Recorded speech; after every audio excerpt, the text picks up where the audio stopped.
Bonjour, je suis Philippe Garric, bienvenue à cette vidéo intitulée « Développer l'estime de soi ». Alors cette vidéo est en écho à des questions que j'entends souvent de la part des participants qui est puisque l'estime de soi est à l'origine des jeux psychologiques, puisque l'estime de soi est en grande partie à l'origine de notre stress, puisque l'estime de soi va en grande partie programmer le genre de vie que je vais avoir, qu'est-ce qu'il est possible de faire pour développer l'estime de soi? Et là, l'idée dans cette vidéo, c'est de voir qu'est-ce qu'il est possible de faire pour développer l'estime de soi, sans être accompagné. Parce que dans certains cas, ce qui va nous aider, c'est d'avoir quelqu'un qui nous permette de mettre de la lumière sur ce qui nous amène aujourd'hui à avoir une si faible estime de nous-mêmes. Alors dans les précédentes vidéos, vous avez entendu que pour donner le meilleur de soi, libérer le meilleur de son potentiel, pour éviter d'être stressé, pour oser des choses, nous gagnons dans notre histoire et dans nos relations en général à recevoir 10 fois plus de signes de reconnaissance positifs que négatifs. Mon expérience, c'est que dans nos relations, c'est plutôt l'inverse que nous vivons. Pourquoi? Parce que le positif, je m'y habitue. Peut-être qu'un jour, vous avez un nouveau collègue qui est arrivé au travail et ce nouveau collègue savait utiliser l'ordinateur d'une certaine manière, avait une manière de se comporter plus agréable que le précédent et au début, vous trouviez ça génial. Peut-être que vous en parliez beaucoup ou que vous le remerciez beaucoup. Et puis, comme ce comportement-là, vous l'avez tous les jours, au bout d'un moment, nous ne le voyons plus, ce comportement. C'est devenu la norme, en quelque sorte. Et puis peut-être que ce qui nous agaçait un petit peu au début, mais sur lequel nous passions tellement ce qui était à côté était formidable et merveilleux, nous finissons par ne plus voir que ça. Ce qui fait que je peux penser beaucoup de bien de mon conjoint et ne lui parler que de ce qui ne va pas. Je peux penser beaucoup de bien de mon entreprise et ne parler que de ce qui ne va pas. Je peux avoir réalisé un certain nombre de choses dans ma vie et avoir un nombre important de qualités et ne parler que de ce que j'ai raté, de ce que je ne sais pas faire, de là où je ne suis pas bon. C'est cette vision du monde qui parfois amène notre conjoint à nous dire des choses du genre « de toute manière avec toi ça ne va jamais ». Alors c'est pas que ça ne va jamais, parce que si vraiment ça n'allait jamais, il serait déjà parti, à moins qu'il soit sur le point de le faire. C'est plutôt une manière de dire « tu pointes toujours ce qui ne va pas chez moi, toujours ce que je rate et jamais ce que je réussis ». Et je vous invite à revoir la vidéo sur les jeux psychologiques pour que vous compreniez la conséquence que ça risque d'avoir sur nos relations et notre qualité de vie, de ne pointer majoritairement que ce qui ne va pas chez l'autre. Dans le milieu de l'entreprise, c'est aussi... alors, je pense à un manager en particulier qui un jour m'a dit « Philippe, tu es bien gentil, mais les gens sont payés pour faire bien leur boulot, je ne vais pas en plus leur dire que c'est bien. » Par contre, il leur pointait ce qui n'allait pas parce que son job pour lui, c'était d'améliorer ça. Et comme vous l'avez vu sur les précédentes vidéos au niveau des signes de reconnaissance, si je ne pointe que ce qui ne va pas chez l'autre et jamais ce qui va bien, ça donne l'impression que c'est utile parce que dans l'instant, l'autre peut avoir une réaction, alors soit pour être meilleur, soit parfois simplement de rébellion contre moi, mais dans le temps, ce mode de comportement qui consiste à pointer ce qui ne va pas chez l'autre, plutôt que ce qui va bien, va créer de l'épuisement. Donc une des choses que nous allons avoir à faire par rapport à ce que je viens d'expliquer, c'est changer notre regard. Alors changer notre regard sur l'autre pour nourrir l'estime qu'il pourra avoir de lui-même, et c'est aussi changer notre regard sur nous pour changer l'estime que nous allons avoir de nous-mêmes. C'est-à-dire prendre conscience qu'il y a un certain nombre de choses que nous savons faire, il y a un certain nombre de qualités que nous avons. Il y a un certain nombre de choses qui sont positives dans notre vie, dans nos actions, dans nos résultats. Et ne pas simplement focaliser sur ce que je rate, parce qu'il y aura toujours quelque chose que je rate. Plus je vais voir ce qu'il y a de positif chez moi, plus je vais développer l'estime de soi, l'estime de moi. Une autre chose que je vais faire pour développer l'estime de soi, c'est arrêter de me comparer aux autres. Il y a un livre dont le nom m'échappe, mais qui doit être quelque chose comme Comment faire son malheur tout seul. La première page, c'est une silhouette d'hommes et de femmes, parfaite selon les critères de l'OMS, avec les mensurations, la taille, etc. le poids et tout ça, et en dessous il y a marqué « et vous ». Et dans la plupart des cas, vous allez vous rendre compte que vous ne correspondez pas à ce critère-là. Vous tournez la page, derrière il y a des choses du genre Mozart a écrit un opéra à 6 ans, il y a un certain nombre de personnes comme ça qui ont fait des choses qu'a priori nous n'avons pas faites, et en bas il y a marqué « et vous ». Effectivement, pour se rendre malheureux, il n'y a pas mieux que de se comparer aux silhouettes d'hommes et de femmes nous allons trouver dans les magazines, de regarder ce que mon voisin a et que je n'ai pas, parce qu'évidemment nous regardons ce que l'autre a et que nous n'avons pas, et pas l'inverse, bien sûr, ça serait trop beau. Mais c'est aussi tous les moments de notre vie où nous avons été comparés. Regarde ta sœur, elle sait faire ses lacets, elle. Ce qui ne nous apporte rien de savoir que l'autre sait faire, que l'autre a et que nous n'avons pas. La seule personne à laquelle nous gagnerions à être comparés, c'est nous-mêmes. Et se comparer à soi va avoir une vertu, c'est que ça va aussi nous permettre de mesurer le chemin parcouru. Parfois, nous regardons juste devant nous ce qui nous reste à parcourir pour atteindre l'objectif que nous nous sommes fixés, de revenus, de poids, de statut social, etc. Un peu avec cette idée que quand je serai à cet endroit-là, je serai heureux. Et puis je vois que je fais des efforts pour me rapprocher de cet objectif-là, puis je vois qu'il n'est toujours pas là. Et donc à ne regarder que l'espace qui me sépare de l'objectif que je vais atteindre, je ne vois que ce que je rate, ce que je n'ai pas encore réussi, que ce qui n'est pas là. Alors, se comparer à soi de cette manière-là, ça peut être intéressant pour voir quelle stratégie j'ai à mettre en œuvre pour me rapprocher de ce qui est important pour moi. Mais de temps en temps, ça vaut le coup de se retourner pour regarder tout le chemin que nous avons parcouru. Et me rendre compte qu'il y a des choses que je n'étais pas capable de faire il y a 6 mois, il y a 1 an, il y a 10 ans, et qu'aujourd'hui j'en suis capable. Il y a des choses que j'avais envie de réaliser il y a 10 ans, il y a 1 an, il y a 6 mois, et je les ai réalisées. Prendre conscience de ça va nous permettre de développer une vision plus positive de nous et de notre vie. Et donc, par ce biais-là, de nourrir l'estime de soi. Une autre stratégie qui va permettre de nourrir l'estime de soi, c'est ce que j'appelle le cahier d'estime de soi. Alors ne courez pas en librairie pour demander à votre libraire préféré un cahier d'estime de soi, il y a peu de chances qu'il sache ce que c'est. L'idée du cahier d'estime de soi, c'est d'investir dans un joli cahier, donc vous voyez une jolie couverture, des jolies pages peut-être parcheminées ou avec des fleurs incrustées, peu importe. Mais un cahier que vous trouvez beau, qui vous plaît.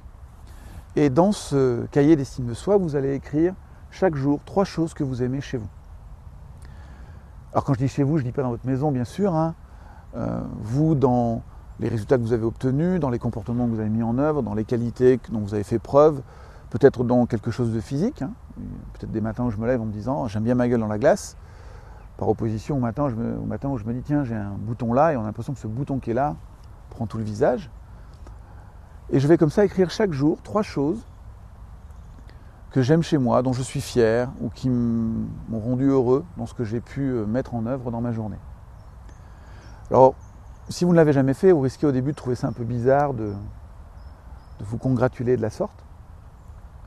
Tellement on nous a appris à ne pas être fiers de ce que nous avons accompli et plutôt être dans la contrition pour ce que nous n'avons pas encore réalisé. Si vous continuez à le faire, vous allez voir petit à petit, ça va devenir normal, voire agréable.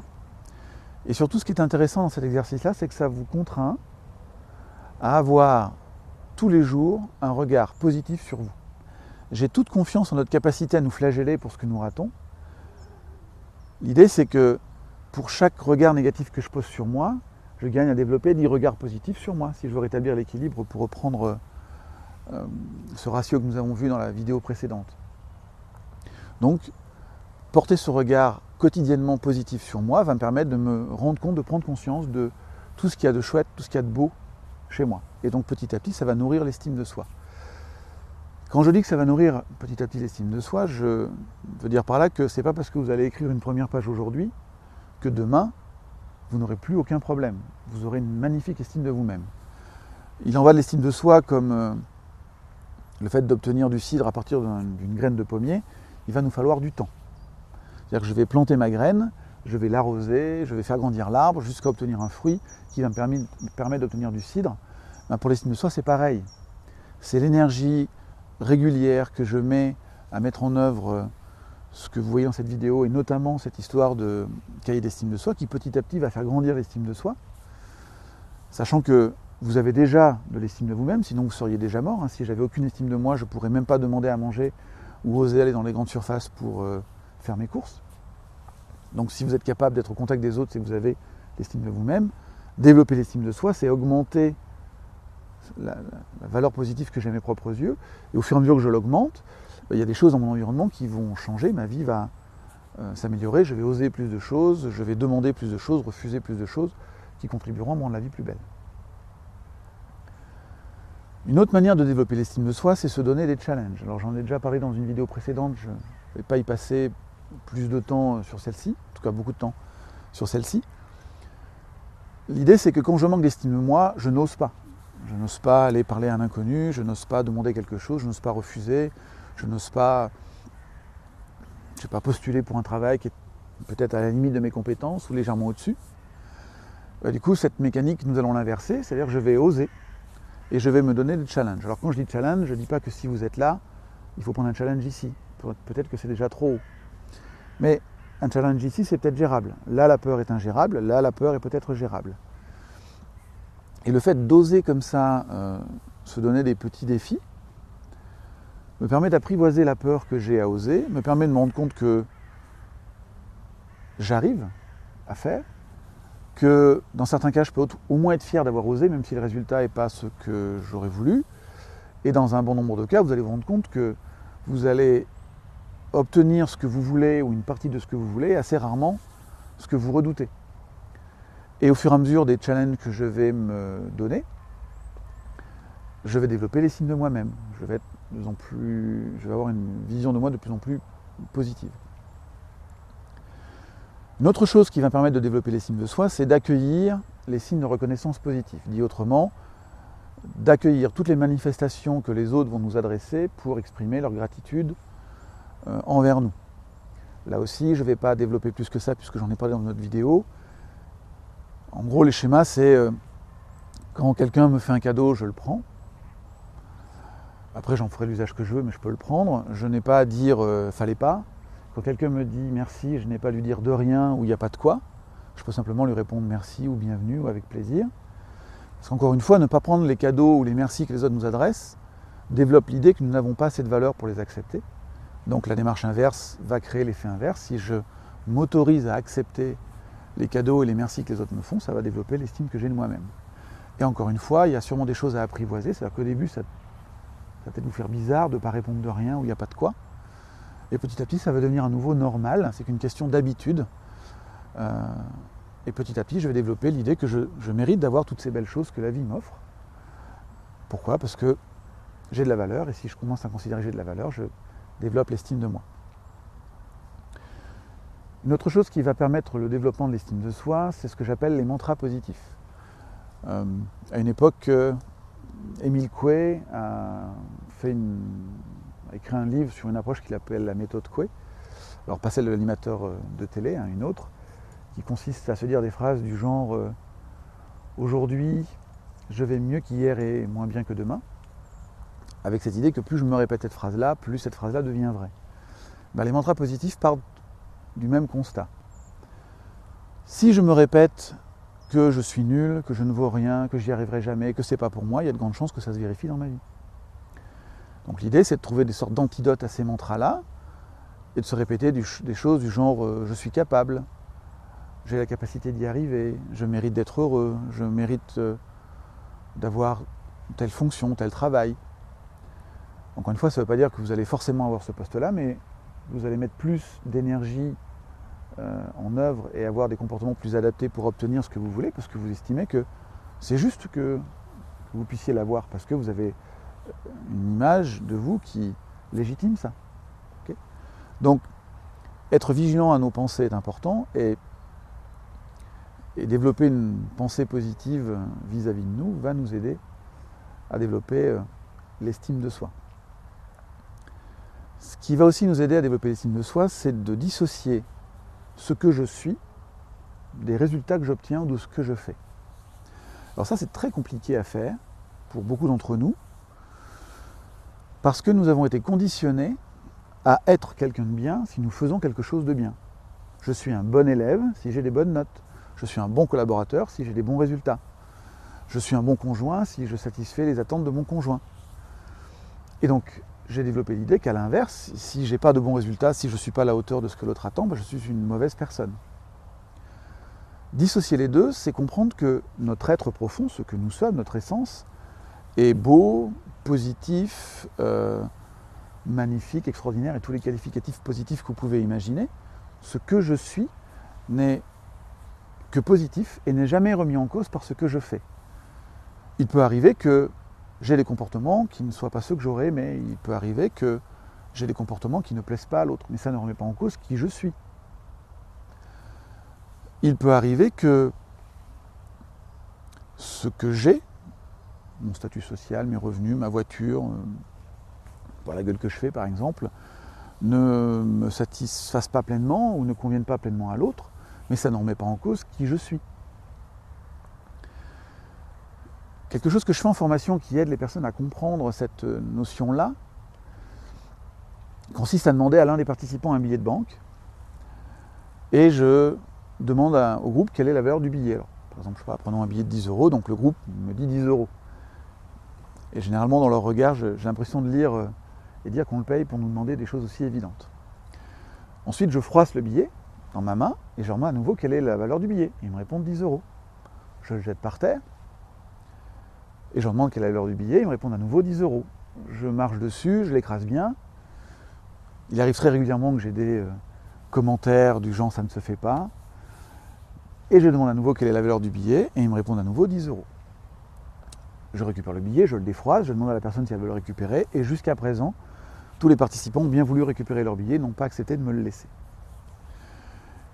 Et je leur montre cette expérience pour leur montrer le lien, ou plutôt la différence qu'il y a entre la valeur que j'ai et les résultats que j'obtiens ou l'apparence que je peux donner. Et j'explique que dans notre vie, nous pouvons parfois avoir l'impression d'être froissé, piétiné, mis plus bas que terre, mais personne ne peut nous enlever notre valeur. La valeur de ce que je suis, elle est fixe, elle ne bouge pas, c'est toujours la même chose. Et développer l'estime de soi n'est pas augmenter la valeur que j'ai, c'est augmenter la conscience de la valeur que j'ai déjà. Ma valeur, elle ne bouge pas, c'est la valeur d'être humain. À ce titre-là, j'ai autant de valeur que vous, et vous avez autant de valeur que moi, et nous avons autant de valeur que tous les humains sur cette planète, qu'ils détiennent le PIB d'un pays à eux seuls, ou qu'ils soient, je sais pas, chiffonniers à Jakarta par exemple, peu importe, tous les humains ont la même valeur en tant qu'être. Voilà, le jour où nous arrivons à dissocier ces deux notions-là, nous pourrons davantage oser faire des choses, puisque du coup, le résultat de ce que nous allons obtenir ne remettra pas en cause la valeur qui est la nôtre. Et puis une dernière chose que je peux faire pour développer l'estime de soi, en tout cas une des dernières choses qui me viennent en tête, qui peut servir notamment au début, ce n'est pas quelque chose que je vous invite à faire trop souvent ou trop longtemps, parce qu'elle développe de la dépendance, mais elle peut servir un peu comme pour la fusée Ariane de déclencheur au départ. C'est de demander aux autres de me dire quels sont les talents qu'ils me voient, quelles sont les qualités qu'ils me voient, quels sont les aspects positifs peut-être de ma personne ou de mon physique, pour m'aider à voir des choses que je ne vois pas. Et en même temps, si vous ne faites que ça, vous allez vous rendre compte que d'une part, vous devenez dépendant des autres, et là, nous allons retomber dans les bases des jeux psychologiques et dans une des raisons pour lesquelles nous vivons tant de stress. Et surtout, tant que c'est les autres qui me disent les qualités qui sont les miennes, s'il n'y a pas une part de moi qui y croit, je ne vais pas le prendre. C'est comme si je voulais remplir un seau qui a un trou au fond. Ça me nourrit un temps et puis ça s'en va après. Une des choses qui nous montre que nous avons une bonne estime de nous-mêmes, en tout cas qu'elle se développe, c'est que quand quelqu'un me fait un compliment, je peux le prendre, je peux y croire. Voilà. Mais au début, ça peut être aidant. Voilà, je vous invite vraiment à mettre ces stratégies en œuvre pour développer l'estime que vous pouvez avoir de vous-même. Bien évidemment, si vous connaissez d'autres stratégies que nous pouvons mettre en œuvre pour développer cette estime de soi, je vous invite à les noter en dessous de cette vidéo. tout ce qui permet de nous rendre la vie plus belle m'intéresse. Et je suis convaincu que je n'ai pas fini de découvrir d'autres manières d'être, de faire, pour permettre ça. Et en attendant la prochaine vidéo, je vous souhaite une excellente journée. À très bientôt. Au revoir.